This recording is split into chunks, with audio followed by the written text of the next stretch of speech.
I mean, I told you, I don't know that him starting week one isn't the best thing in the Shedeur Sanders business, like the best thing for the Shedeur Sanders business, excuse me.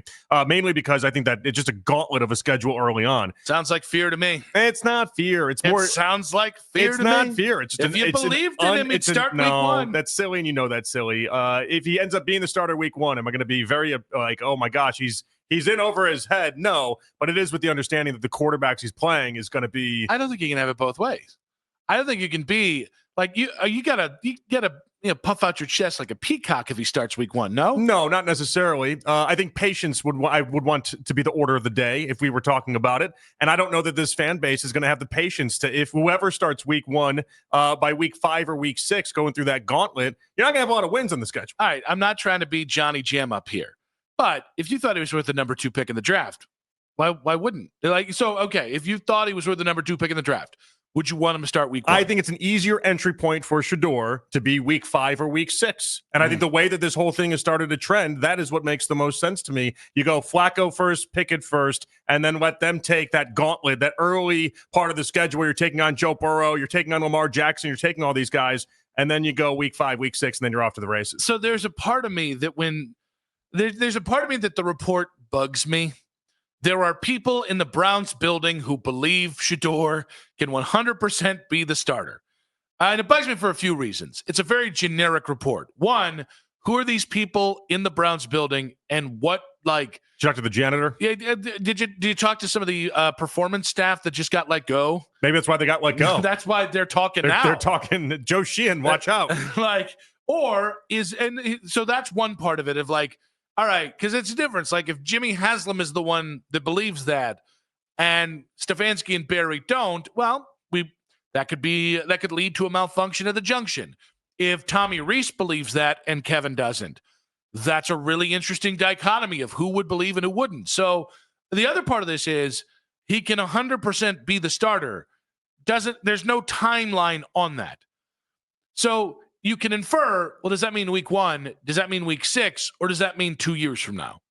And so I think that's where, like, trying to take this report and really, really, like, sink your teeth into it, there's a little bit of, it's January 4th, and this feels like a report that you would have that doesn't necessarily, I'm not saying it doesn't have merit. Kimberly, I think, is probably one of the most underrated talents at ESPN. I think she's fantastic. But it doesn't.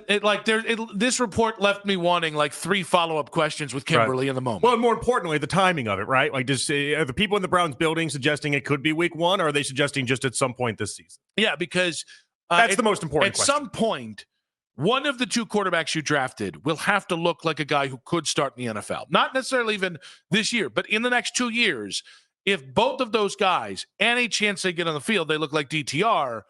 I mean, I don't care that it's 3 mid-round quarterbacks or, I don't care. Like, at some point, one of those guys, DTR can't because he's not here anymore, but one of those other 2 guys has to look like something. Yeah, the timing of it is what I'm trying to zero in on. But I think it was a very vague report. I think Kimberly, I wish she would have. She's not going to put anyone's name on it, but like, I don't know. Do you think it's crazy to think that inside the Browns building in the past 3 weeks, they've developed maybe a fondness for Shedeur Sanders that even when they drafted him, it didn't appear like they had? No. And I also think I don't either. I don't know that there was a definitive edict of, hey, if you're going to come here, leave all that, you know what in behind.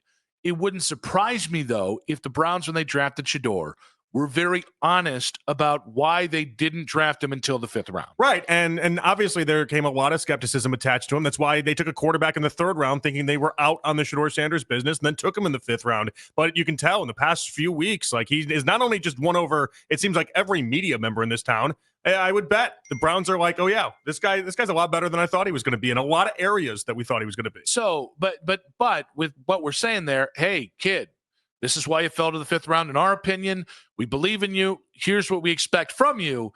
Yeah, I mean, if 3 weeks in, he's doing everything they tell him to, which when you grow up a coach's kid and when you grow up a, son of an NFL Hall of Famer, like it stands to reason that it doesn't take a lot of direction for him to do what they want him to do. Yeah, I would imagine that he's changed some minds there in Cleveland already. Because I do think there were people that came in at a fixed point of bleep that kid. I think it's that hard to sure. move away from bleep that kid to, yeah, he's not so bad. Well, again, like even Daryl with just a limited time around him and limited interaction with him now. But in the pre-draft process, he had a lot of red flags when it came to Shedeur. And in the past 48 hours, I've seen him defend the idea that Shedeur Sanders is really good when it comes to talking to the media and really good at representing himself. And then also we saw today, he was just waxing poetic about how good he looked and the throws and how much better he was than Dillon Gabriel. Now, you and I both get conflated with being Shedeur guys, right? I can't take that mantle because you are the Shedeur guy. You were on this since day one. And people accuse you of being a Shedeur guy? Yeah. Well, no, it's the same thing of there are people out there who will say, you're the biggest hater in the world, and then the next person will say you're the biggest homer in the world. Oh, okay. So they listen to one take on it, sure. Or you talk a lot about Shedeur, so you must be a Shedeur guy. What I will say is, in this quarterback battle, there are two quarterbacks who I want to win the job, and I'm basing that not off anything other than talent. I don't think Dillon Gabriel or Kenny Pickett has starter talent in the NFL.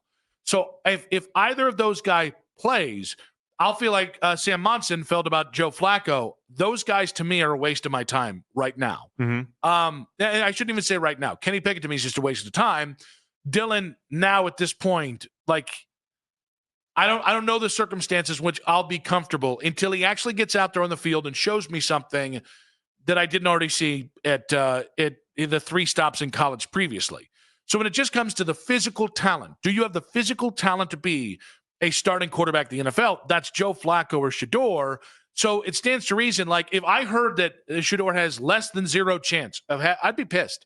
I would. And I don't, like, again, I think if he starts, I don't think he's a franchise quarterback.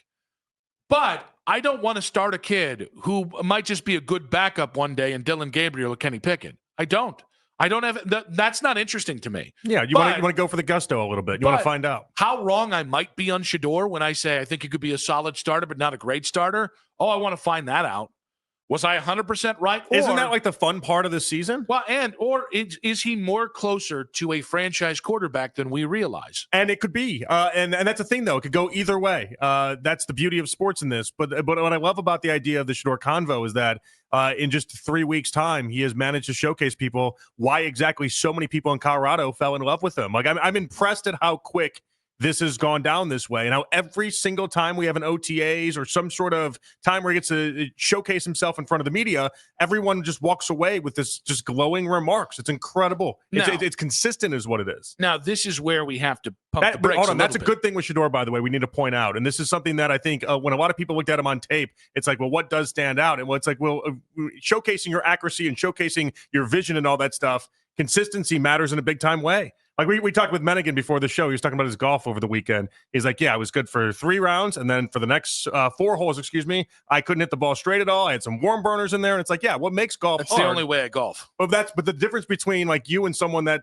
like golfs on a consistent basis and does it. Or is good is the consistency. Like the consistency part of it is a big deal with it. That's what separates it. Anyone can have a good hole, have a good 9 holes. Anyone can have one good camp.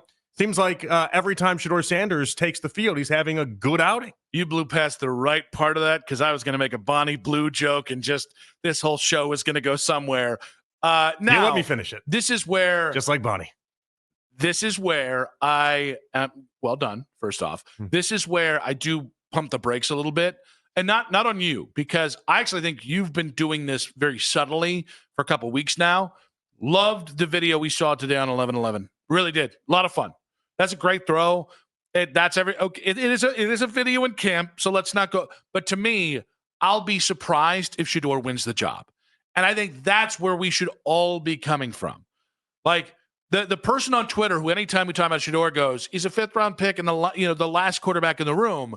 That should be the element of the truth that we cling to until he's named starter. Even if there are reports, he's the second for the job. He's this, that, the other.